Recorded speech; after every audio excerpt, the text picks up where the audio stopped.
मेरा नाम है मोहित और आपका स्वागत हमारे YouTube चैनल हिस्ट्री चैंपियन में।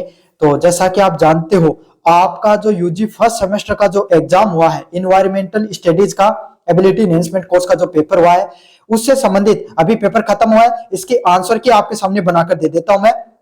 साथ के साथ अगर आप बाद में तैयारी के लिए वीडियो देख रहे हो तो इसी वीडियो में आपको बताऊंगा नोट्स कहां पर मिलेंगे, इन प्रश्नों के सॉल्यूशन भी बताऊंगा और ये वाली पीडीएफ कहां पर मिलेगी ये भी बता दूंगा आपको। बस आपको क्या करना है, चैनल को सब्सक्राइब कर देना है। आपके सामने अपन 20,000 सब्सक्राइबर के बहुत ज्यादा करीब पहुंच चुके हैं, लगभग 700-800 सब्सक्राइबर बचे हुए। सब्सक्राइब कर दो भाई सारे विद्यार्थी, आप सब्सक्राइब करोगे 20,000 सब्सक्राइबरों के बहुत ज्यादा करीब है अपन और हो जाएंगे भाई आपके सामने। सब्सक्राइब जरूर कर दो और कोने में जो व्यू प्रोडक्ट वाला ऑप्शन दिखाई दे रहा है आपके सामने, इस पे क्लिक करके फ्लिपकार्ट या मिंत्रा से कोई प्रोडक्ट खरीदोगे, सबसे ज्यादा आपको डिस्काउंट देखने को मिलेगा। खरीद लेना जो कोई भी प्रोडक्ट खरीदना चाहो तो।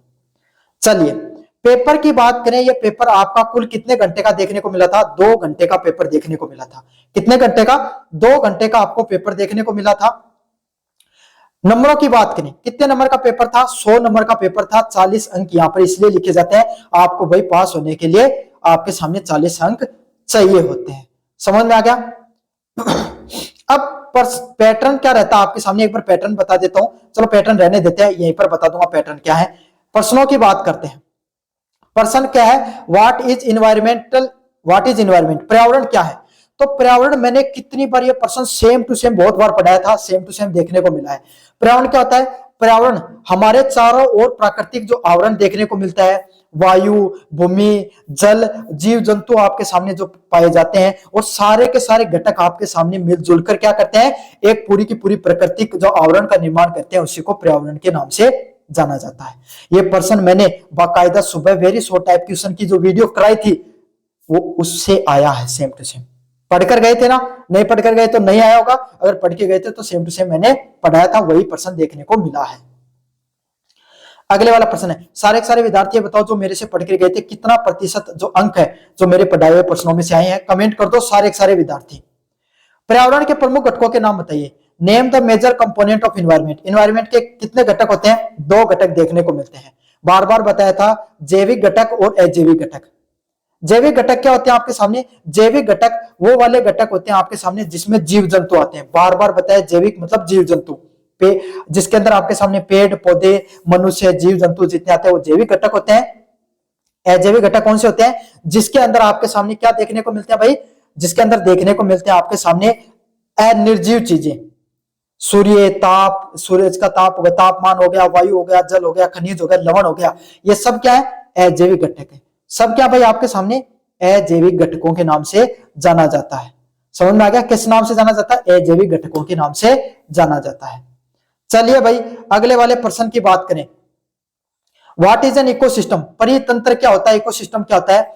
इकोसिस्टम एक विशिष्ट क्षेत्र होता है जहां पर सभी जीव जंतु और निर्जीव तंत्र आपस में आपके सामने पर्यावरण के साथ अंतः क्रिया करके रहते हैं, उसको निर्जीव आपके सामने परितंत्र के नाम से, इकोसिस्टम के नाम से जाना जाता है। मतलब ऐसा तंत्र, ऐसा आपके सामने जगह जहां पर निर्जीव चीजें और सजीव चीजें सभी के सभी लोग आपके सामने एक साथ मिलजुल कर रहते हैं।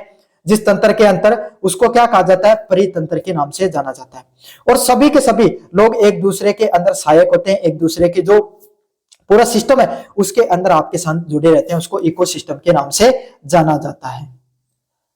चलिए define the sustainable development. Sustainable development क्या होता है? सतत विकास क्या होता है?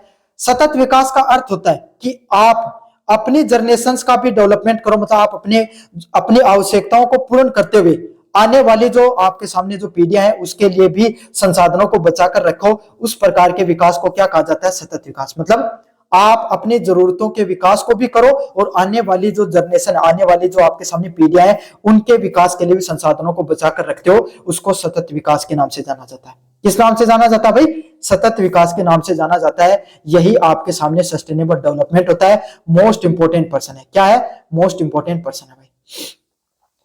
अगले वाला प्रश्न आपके सामने, what is a food chain? Food chain क्या होती है? खाद्य श्रृंखला क्या होती है?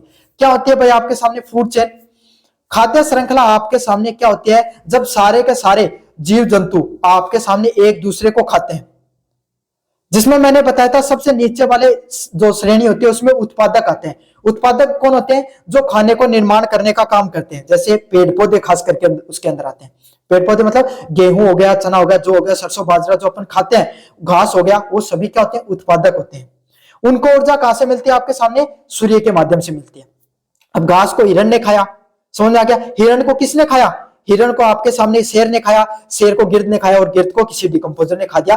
तो ये आपके सामने सभी जीव जंतु आपस में अपने एक दूसरे को क्या खाते हैं, और जो भोजन है वो आपके सामने स्थानांतरित होता रहता है। इसी को किस नाम से जाना जाता है? खाद्य श्रृंखला के नाम से जाना जाता है, फूड चेन के नाम से जाना जाता है। मोस्ट इंपोर्टेंट पर्सन आपके सामने, काफी मोस्ट इंपोर्टेंट पर्सन है। What is desert desertification? मरुस्थलीकरण क्या होता है आपके सामने, इसके बारे में बताना है। क्या होता है? जब कोई भी आपके सामने जो भूमि होती है वो अपनी जो उपजाऊपन होता है उसको खो देती है, मतलब जलवायु परिवर्तन के कारण, रासायनिक परिवर्तनों के कारण, या अन्य कोई किसी कारण के वजह से अगर कोई भी आपके सामने भूमि है वो अगर अपना उपजाऊपन खो दे, क्या कर दे? अपना उपजाऊपन है वो खो देती है वो भूमि, उसको किस नाम से जाना जाता है भाई? मरुस्थलीकरण के नाम से जाना जाता है, डेजर्टिफिकेशन के नाम से जाना जाता है।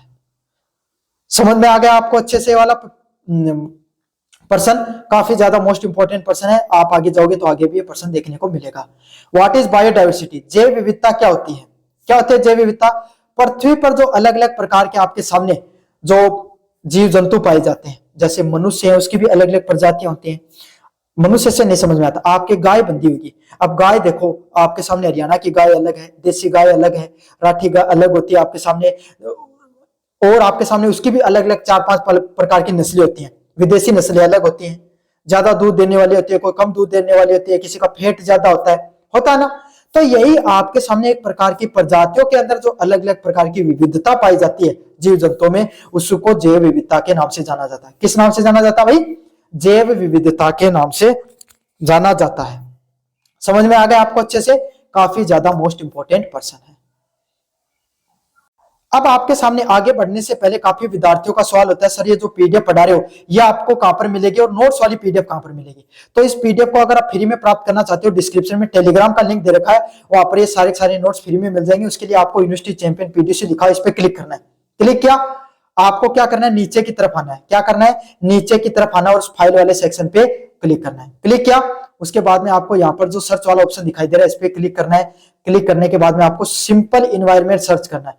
क्या करना है? सिंपल इन्वायरमेंट के नाम से सर्च करना है, और यहाँ पर इन्वायरमेंट फर्स्ट सेमेस्टर के नाम से, ये बीए बीएससी सबके लिए सिलेबस सेम है, सेम ही पर्सन देखने को मिलते हैं। समझ में आ गया? तो इन्वायरमेंट फर्स्ट सेमेस्टर के नाम से पीडीएफ है, इसको डाउनलोड कर लेना। और ये जो पीडीएफ पढ़ा रहा हूं, ये पेपर वाली PDF environmental studies Shekhawati university के नाम से पढ़ी हुई है, ये पढ़ लेना। जैसे इन्वायरमेंटल स्टडीज की बात करें, ये बीए बस इस पे लिखा, बाकी ये पूरी पूरी पीडीएफ सारे के सारे नोट्स हैं, सभी के सभी यही पर्सन देखने को मिले थे जो मैंने पढ़ाए थे। समझ में आ गया? तो अच्छे से पढ़ लेना। समझ में आ गया? तो फ्री में आपको नोट्स डाल रखे हैं, वहां से जाकर पढ़ लो, और उस पे सभी प्रश्नों के उत्तर पे लिंक पे क्लिक करोगे तो आपको सबसे वहां पर सारे प्रश्नों के लिंक भी मिल जाएंगे, उत्तर के लिंक भी मिल जाएंगे। अगले वाला, व्हाट इज डेजर्टिफिकेशन? क्या होता है? वनों की कटाई क्या होती है भाई? जब आपके सामने वनों को, खड़े हुए हरे पेड़ पौधों को जब आप उनकी कटाई कर देते हो, उनको किसके नाम से जाना जाता है? वनों की कटाई के नाम से जाना जाता है। अगले वाला प्रश्न है, what is renewable energy resources? नवीनीकरण ऊर्जा संसाधन क्या होते हैं? क्या होते हैं नवीनीकरण ऊर्जा संसाधन? वे ऊर्जा संसाधन जिनका बार बार उपभोग किया जा सकता है, उपयोग किया जा सकता है, जो असीमित मात्रा में मिलते हैं। कैसी मात्रा में मिलते हैं?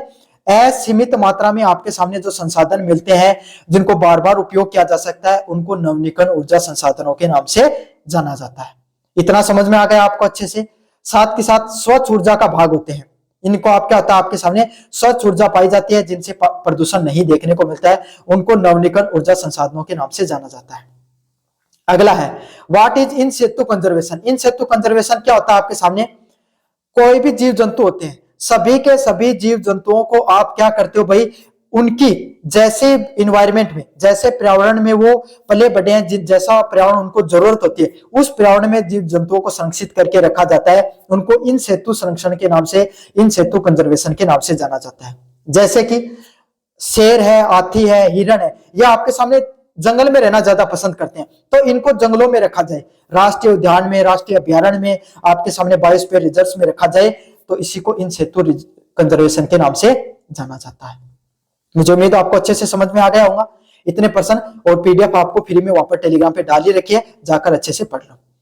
अब अगले वाला प्रश्न है, explain the structure and function of ecosystem, परितंत्र की संरचना और कार्यों की व्याख्या कीजिए। तो ये वाला प्रश्न मैंने बाकायदा करवा रखा है, उसका लिंक आपको प्ले लिस्ट में मिलेगा, प्ले लिस्ट पे प्रश्न करवा रखा, परितंत्र की संरचना उसके कार्यों के बारे में बताइए, जाकर पढ़ लेना, काफी ज्यादा मोस्ट इंपोर्टेंट प्रश्न है, अच्छे से पढ़ लेना।